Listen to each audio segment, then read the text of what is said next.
সিংহ টিউটোরিয়ালে সবাইকে স্বাগত জানাই। তোমরা দেখতেই পাচ্ছ এই অঙ্কটা কিন্তু WBCS মেন্স এসেছিল 2019-এ। তো তোমরা যারা SSC GD পরীক্ষা দেবে অথবা RRB গ্রুপ ডি অথবা অন্য যে কোনো কম্পিটিটিভ এক্সাম দিবে তারা কিন্তু খুব অবশ্যই এই ভিডিওটা গুরুত্ব সহকারে দেখবে। এটা কিন্তু অংশীদারি কারবারের একটা অঙ্ক। এখানে বলছে পি একটি ব্যবসা 5,000 টাকা দিয়ে শুরু করে, 3 মাস পর কিউ 6,000 টাকা দিয়ে ওই ব্যবসায় যোগ দেয় এবং 5 মাস পর আর 8,000 টাকা দিয়ে যোগ দেয়। বছরের শেষে 3,400 টাকা লাভ হলে কে তার কত টাকা লাভ পাবে?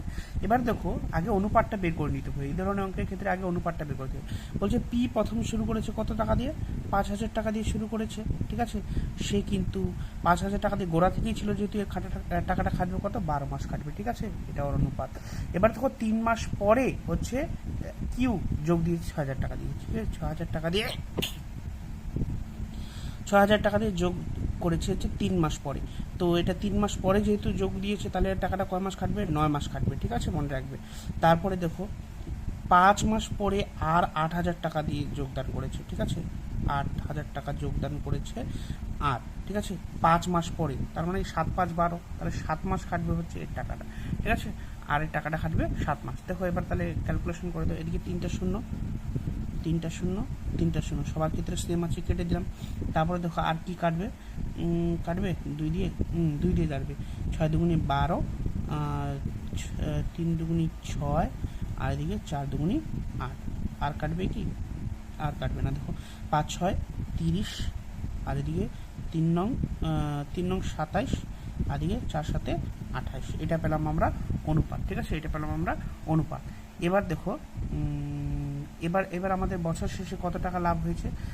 লাভ হয়েছে 3,400 টাকা, ঠিক আছে। 3,400 টাকা সবারটা বের করতে হবে। তো প্রথমে এইটা বের করে নিয়ে কত আছে? 30, নিচে যোগ করো, কত হবে? 50 50 70, 70, আর এদিকে 15, 70 আর 15 কত হয়ে যায়? 85, ঠিক আছে। 70 আর 15 85 হয়ে যায়। তো 85 88 160, 4 দিয়ে 4 5 20, এটা 4 দিয়ে করি তো, 4 5 20, 4 দিয়ে করলে 4 5 20, 2 4 8 32, আর 2 হচ্ছে 34। 4 দিয়ে করলে ওটা মানে 40, এটা দিয়ে এটা কাটলে হয়ে যায় 40, ঠিক আছে। এটা দিয়ে হলে 3 4 12, ঠিক আছে। 3 4 12 মানে 1,200 টাকা। এ পেয়ে যাচ্ছে 1,200 টাকা। 1,200 টাকা অপশানে আছে, দেখো 1,200 টাকা অপশানে আছে, ঠিক আছে। 1,200 1,200 1,200, তার মানে আরও বের করতে হবে আমাদের। এবার দেখো এটার 4 দিয়ে 4 27 কত হয়? ডাইরেক্ট এটা দিয়ে এটা গুণ করি, কারণ সব ক্ষেত্রে একই আসবে কাটাকুটি। এটা গুণ করলে 4 27 কত হয়? 4 7 27 54, মানে 108, ঠিক আছে। 108 শূন্য 1080, 1080 আছে, 1080 আছে একটা টিভি, তাহলে বাকিটা আর বের করতে হবে, কোনোটাতে আর নাই, এটাই আছে। তাহলে এই নাম্বারটা হয়ে যাবে সঠিক উত্তর। 1,200, 1080, আর হচ্ছে 1,120। তো তোমাদের ভিডিওটা কেমন লাগলো? যদি ভালো লেগে থাকে তাহলে একটা লাইক আর ভিডিওটা শেয়ার করে দিবে। আর পেজটা যদি ফলো না করে থাকো, সবার আগে পেজটাকে ফলো করে দিবে।